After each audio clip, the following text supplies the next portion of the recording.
Lanjut. Assalamualaikum warahmatullahi wabarakatuh. Waalaikumsalam Warahmatullahi wabarakatuh. Perkenalkan, kami dari kelompok 2. Di sini kami akan mempresentasikan dengan tema yaitu pembelajaran matematika SD menurut teori Ausubel dengan dosen pengampu yaitu Bapak Muhammad Saufi MPD, dengan anggota yaitu saya sendiri Azhara Riani, Muhammad Ikib, Ina Eliana, dan Yatri Almayanti Yedida. Di sini kita masuk ke dalam pembahasan.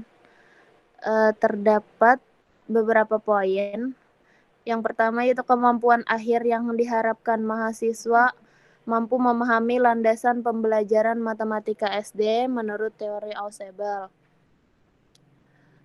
Bahan kajiannya yaitu teori Ausubel dan peta konsep, dan indikatornya mahasiswa dapat menyebutkan karakteristik pembelajaran menurut teori Ausubel, serta mahasiswa dapat membuat peta konsep. Selanjutnya di sini terdapat 3 poin latar belakang Ausubel. Yang pertama yaitu biografi Ausubel. Yang kedua yaitu pengertian pendidikan menurut Ausubel, dan yang terakhir yaitu pengertian belajar menurut Ausubel. Biografi Ausubel. Ausubel lahir pada 25 Oktober 1918 dibesarkan di Brooklyn, New York. Ia belajar di universitas di mana ia lulus dengan penghargaan pada tahun 1939. David Paulus Ausubel datang ke psikologi pendidikan dari bidang kedokteran. Setelah menyelesaikan pelatihan di psikiatri, Ausubel masuk Universitas Columbia dan mendapat gelar PhD dalam psikologi perkembangan. Ia beralih dari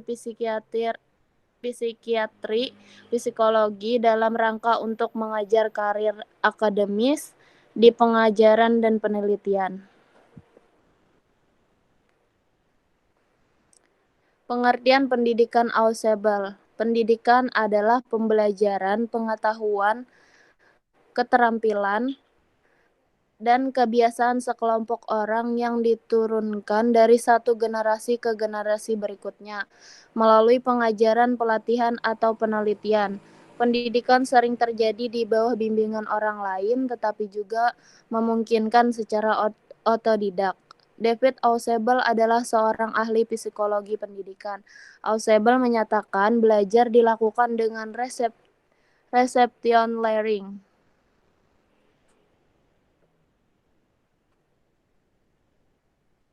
Selanjutnya, Kak.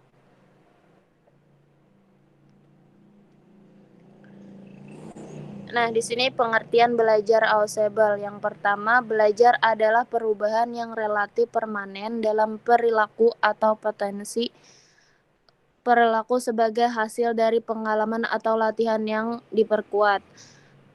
Inti dari teori Ausubel tentang belajar adalah belajar bermakna yang merupakan suatu proses mengaitkan informasi baru pada konsep-konsep relevan yang terdapat dalam struktur kognitif seseorang. Selanjutnya, teori Ausubel akan dijelaskan oleh Muhammad Ikib. Dipersilahkan. Ya, terima kasih kepada Ajrani yang telah memberikan kesempatan pada saya.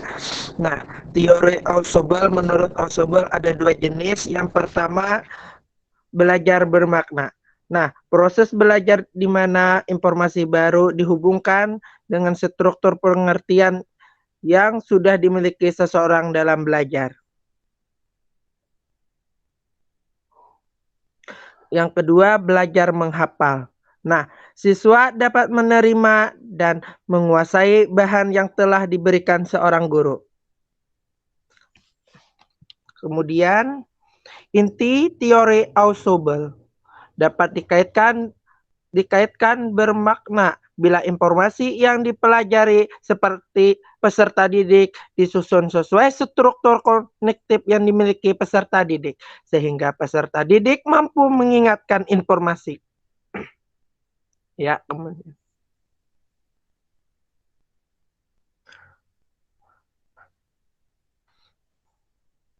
4 tipe belajar menurut Ausubel. Yang pertama, belajar dengan memenuhi penemuan bermakna. Yang kedua, belajar dengan penemuan yang tidak bermakna. Yang ketiga, belajar menerima yang bermakna. Yang keempat, belajar menerima yang tidak bermakna.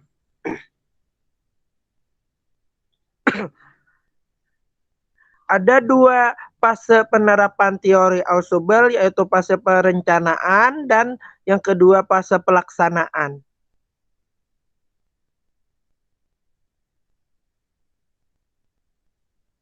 Fase perencanaan menetapkan tujuan pembelajaran.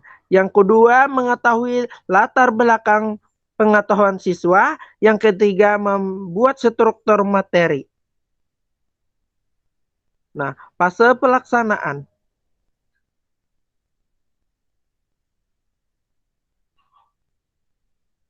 Ya, fase pelaksanaan. Fase ini dikaitkan harus melaksanakan sebagaimana yang telah kita rencanakan pada fase pertama, sesuai seperti contohnya RPP.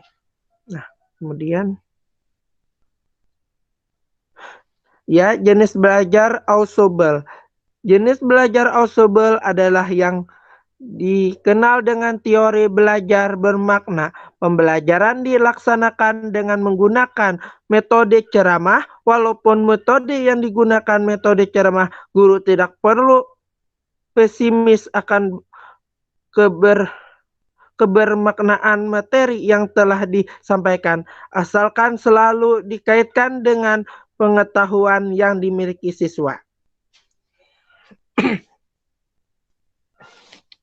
Menurut Ausubel, ada dua jenis belajar. Yang pertama, belajar bermakna, yaitu meaningful learning. Dan yang kedua, belajar menghafal, rote learning. Belajar bermakna adalah suatu proses belajar di mana informasi baru dihubungkan dengan struktur pengertian yang sudah mempunyai seorang yang sedang belajar.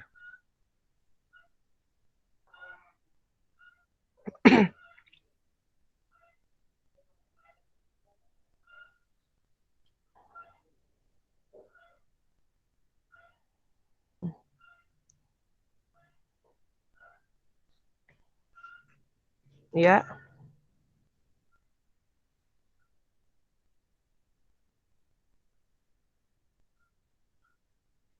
Lanjut.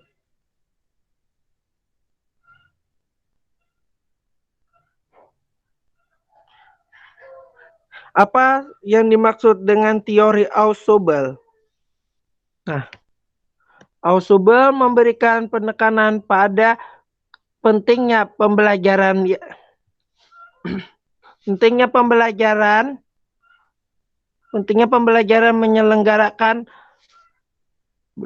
menyelenggarakan sebelum dimulainya pembelajaran. Menurut Ausubel, pembelajaran dapat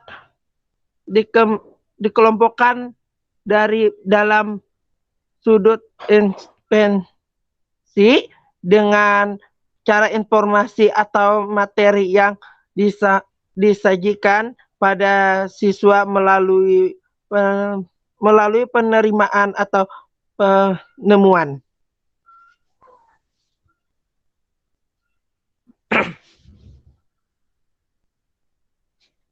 Nah, apa sih yang dimaksud? Kemudian menurut Ausubel, para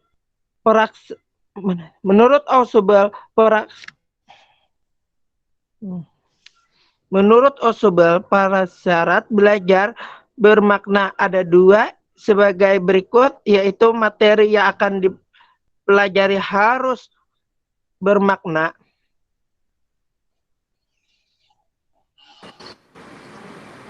Selanjutnya ini akan dijelaskan oleh Kak Yatri. Ya. Ya, terima kasih untuk kesempatannya. Saya Yatri Almayanti Yadida akan melanjutkan penjelasan teori tentang teori Ausubel. Nah, prinsip penerapan teori belajar bermakna. Bisa lanjut aja, ini kayaknya sudah di awal tadi. Nah, ya. Langsung ke peta konsep. Nah, apa itu peta konsep? Nah, peta konsep yaitu kerangka berpikir dan menjadi dasar bagi proses mental yang lebih tinggi untuk dapat merumuskan prinsip dan generalisasi. Nah, konsep-konsep biologi pada umumnya merupakan konsep berjenjang, mulai dari konsep yang mudah dan sederhana ke konsep yang lebih rumit dan kompleks. Nah, itu apabila peta konsep diterapkan di pembelajaran biologi, ada tahapannya tuh, ada tingkatannya. Jadi, pertama-tama kita jabarkan berdasarkan yang paling umum atau yang paling luas. Baru semakin lama peta konsep itu terus ke hal yang paling rumit atau yang lebih rinci. Nah, habis itu peta konsep dan cara menyusunnya. Nah, ada 3 nih, ada 4. Nih, yang pertama memperkenalkan sifat-sifat konsep, belajar bermakna, dan belajar hafalan. B. Mendemonstrasikan beberapa contoh peta konsep untuk topik yang telah dikenal oleh siswa. C. Memperkenalkan langkah-langkah pembuatan peta konsep. D. Memberi latihan-latihan pada siswa menyusun peta konsep untuk materi yang telah diajarkan dan disarankan siswa untuk memperbaiki petanya. Nah, lalu selanjutnya yang E, menyampaikan kriteria penilaian bahwa peta konsep yang baik adalah peta yang mempunyai banyak konsep, banyak tingkat hierarki, dan banyak kaitan silang. Nah, tingkatan hierarki ini ya yang tadi, yang dari umumnya sampai yang paling mendasar. Ya, selanjutnya. Nah, ini merupakan contoh peta konsep yang yang kelompok kami buat. Nah, ini berdasarkan peta konsep yang berpedoman pada pembelajaran matematika. Nah, yang pertama nih dari samping kiri kita bisa lihat yang mau dijelaskan nih materi ajarnya yaitu tentang bilangan kompleks. Nah, ternyata bilangan kompleks itu untuk memudahkan siswa untuk mendalami materinya bisa dibagi 2 nih. Ada yang bilangan real dan ada juga bilangan imajiner. Nah, terus bilangan real tuh bisa dibagi lagi tuh jadi 2. Ada bilangan rasional dan irasional. Dan selanjutnya sampai murid atau siswa dapat lebih paham, mengerti tentang materi yang sedang diajarkan. Selanjutnya. Nah, itu contohnya ya. Nah itu. Peta konsep untuk belajar bermakna. Nah, menurut Ausubel dan Novak dalam Burroughs HS 2010 mengemukakan nih ada 3 kebaikan dari belajar bermakna. Nah, yang pertama itu informasi yang dipelajari secara bermakna lebih lama dapat diingat. Nah, dengan adanya peta konsep nih, pembelajaran matematika bisa lebih tahan lama untuk siswa menghafalnya. Yang kedua, informasi yang tersubsumsi mengakibatkan peningkatan diferensiasi dari subsumber-sumber, jadi memudahkan proses belajar berikutnya untuk materi pelajaran yang mirip. Nah, jadi siswa nih dengan adanya peta konsep bisa tuh menghubungkan materi yang yang baru mau mereka pelajari dengan materi yang sebelum-sebelumnya yang sudah mereka pelajari. Jadinya, oh ternyata bilangan itu ada sangkut pautnya nih dari pelajaran kelas kemarin. Nah, jadinya siswa belajar untuk lebih mengingat lagi materi yang sudah mereka dalami sebelumnya dan menyambungkan dengan materi yang baru. Yang ketiga, informasi yang dilupakan sesudah subsumsi obliteratif meningkatkan efek residual pada sumber, sehingga mempermudah belajar hal-hal yang mirip walaupun telah lupa. Nah, jadinya siswa jadinya di challenge nih untuk mengingat-ingat kembali materi yang lama. Lanjut. Nah, kelebihan pembelajaran menggunakan peta konsep. Nah, di sini kelompok kami akan menjelaskan kegunaan dari penerapan peta konsep untuk belajar bermakna. Yang pertama, bagi guru, menurut Kilibrun JW 2013 sebagai berikut. Yang pertama nih, pemetaan konsep dalam menolong guru mengorganisir seperangkat pengalaman belajar secara keseluruhan yang akan disajikan. Nah, yang kedua, pemetaan konsep merupakan cara terbaik menghadirkan materi pelajaran. Nah, hal ini disebabkan peta konsep adalah alat belajar yang tidak menimbulkan efek verbal bagi siswa karena siswa dengan mudah melihat, membaca, dan mengerti makna yang diberikan. Nah, selanjutnya, yang ketiga, pemetaan konsep menolong guru memilih aturan pengajaran berdasarkan kerangka kerja yang hierarki, yaitu yang bertingkat itu. Nah, hal ini mengingat banyak materi pelajaran yang disajikan dalam urutan yang acak. Nah, kalau kita guru nih, sebagai guru, kita tidak memakai peta konsep, terus mau ngajarin ke murid acak-acakan dong. Nanti materi yang satu ke materi yang ini rancu jadinya. Dengan adanya peta konsep ini fungsinya menyusun. Nah, jadinya materi yang ingin diajarkan guru bisa menjadi secara teratur atau terstruktur. Nah, yang keempat, membantu guru meningkatkan efisiensi dan efektivitas pengajarannya. Nah, dengan adanya peta konsep ini, guru jadi lebih efisien, jadi nggak ngulang-ngulang lagi tuh materi yang tidak relevan lagi dengan yang materi yang mau diajarkan karena sudah terstruktur. Oh, kalau misalnya mau ngulang-ngulang lagi, tinggal lihat peta konsep aja. Oh, yang ini kemarin sudah nih dijelaskan. Nah, lanjut ke materi yang selanjutnya. Oke. Nah, terus kami juga melihat kelebihan bagi siswa. Yang pertama nih, pemetaan konsep merupakan cara belajar yang mengembangkan proses belajar bermakna. Nah, yang akan meningkatkan pemahaman siswa dan daya ingat belajarnya. Nah, jadi siswa jadi lebih ingat deh.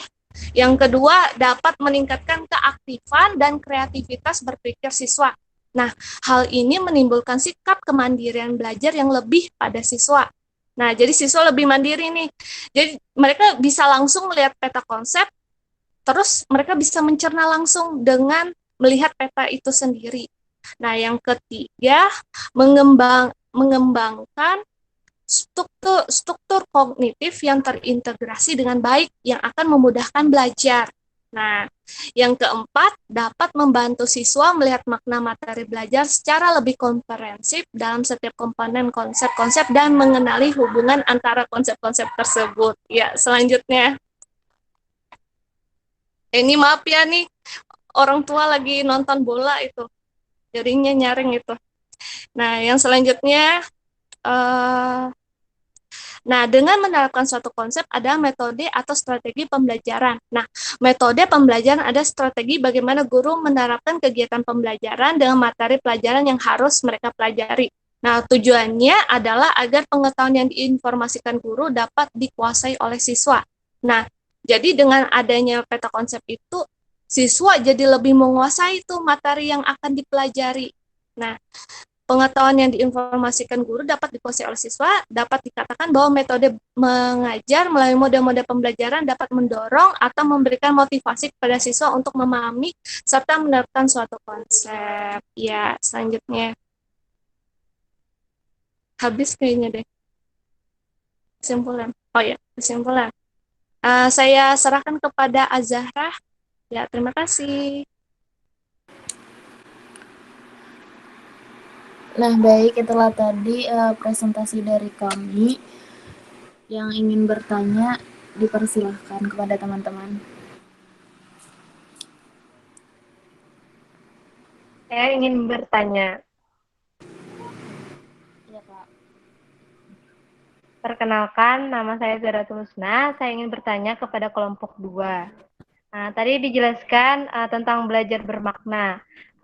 Jadi bagaimana penerapan belajar bermakna itu dalam di sekolah atau langkah-langkah dalam belajar bermakna itu kayak apa? Terima kasih.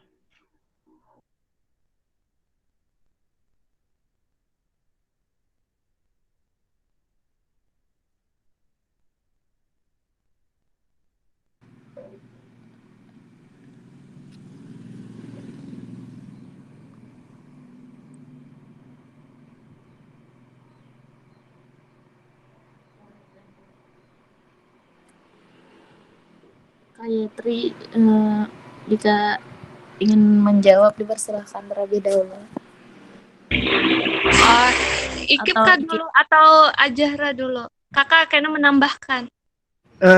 Menurut saya bagaimana penerapan belajar bermakna dan keuntungannya tadi, yaitu dapat kita kaitkan dalam menerapkan pembelajaran bermakna.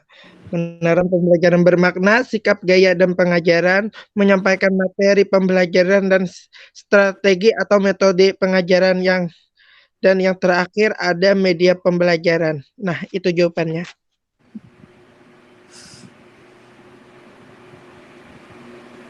Terima kasih. Ada yang menambahkan?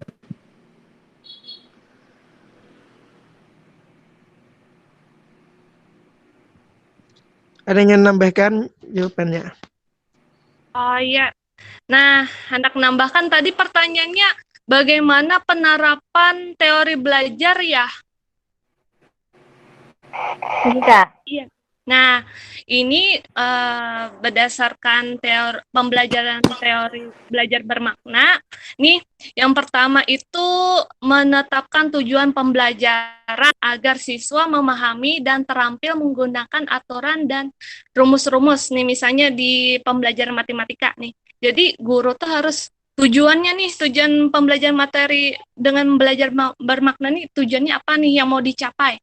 Nah, pertama cari tujuannya dulu. Nah, yang kedua, indikator menentukan himpunan penyelesaian dari materi yang disampaikan. Nah, yang kedua, mendiagnosis latar belakang pengetahuan siswa. Nah, jadi sebelum kita nih mau mengajari materi yang baru, sebelumnya guru nih bisa nanya, oh iya nak, kemarin-kemarin sudah belajar sampai mana nih materi tentang bilangan? Sudah dasarnya tuh kita harus tahu dulu, nanya dulu ke muridnya tahu apa sih tentang bilangan. Jadinya nanti guru bisa mengimbangi tuh. Oh, berarti kalau misalnya muridnya sudah tahu tentang bilangan imajiner, sudah tahu jadi langsung next ke materi selanjutnya supaya tidak rancu, supaya terstruktur, supaya tidak berulang materinya itu aja. Nah, itu kegunaan peta konsep. Nah, yang keempat, membuat struktur materi. Nah, yaitu bikin yang kayak tadi peta konsepnya, yang tadi ada yang bercabang, kayak pertama bilangan. Bilangan bisa dibagi dua tuh. Nah, kayak gitu sampai paling konsep atau materi yang pengen dibahas lebih mendasar intinya. Nah, yang kelima, memformulasikan advance organizer pengetahuan yang telah dimiliki siswa dan dapat digunakan sebagai advance organizer. Nah, dengan tadi sudah dibikin yang tadi, struktur tadi, siswa dan guru bisa menggunakan itu sebagai acuan pembelajaran materi yang baru. Nah, jadi kalau misalnya mau ngulang-ngulang lagi ya tinggal lihat peta konsep itu aja. Nah, itu. Nah, ada yang mau menambahkan lagi? Kayaknya cukup aja, Kak. Apakah Kak Husna bisa dipahami? Ya, bisa. Terima kasih atas jawabannya.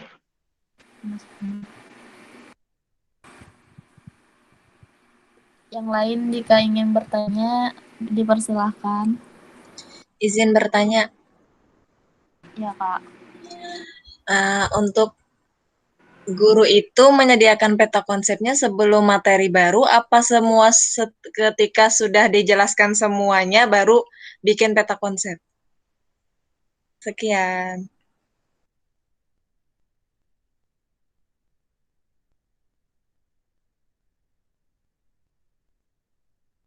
Ayo, yang lain dulu, nanti kakak nambahkan.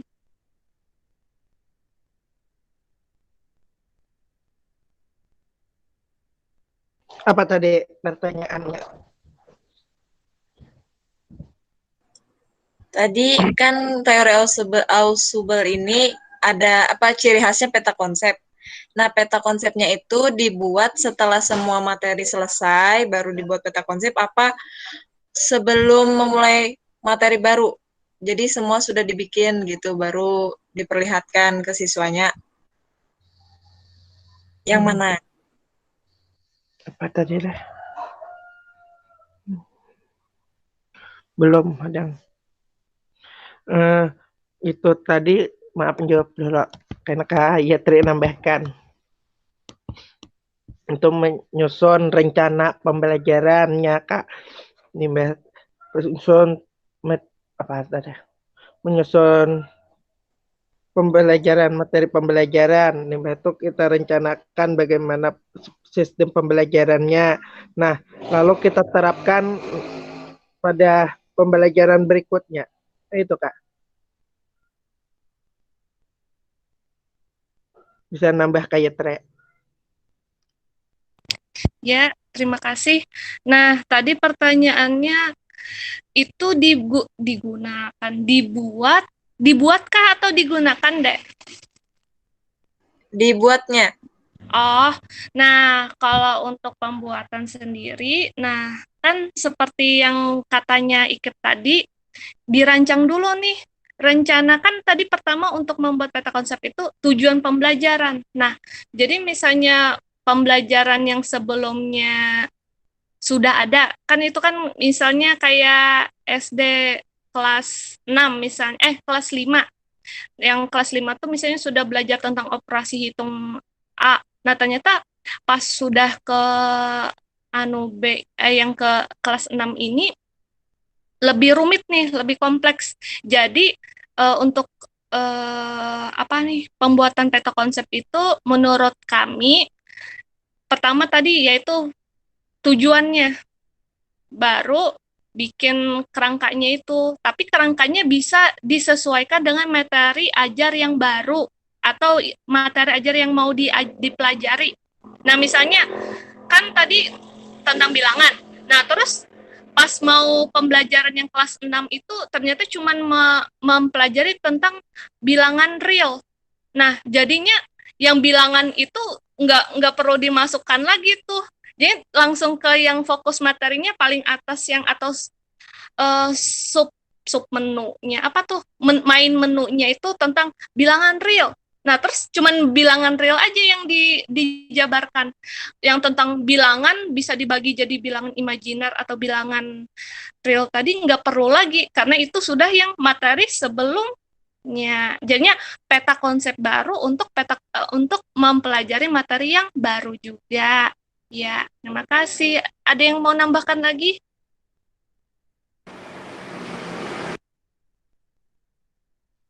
Kak Dede, Kak Ai.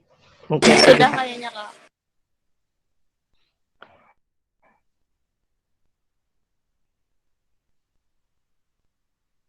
Mungkin Ajara nambahkan.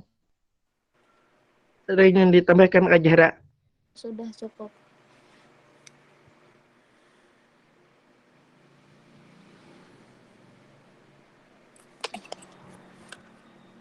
Kembali kepada Kak Hanifah, apakah bisa dimengerti? Alhamdulillah bisa.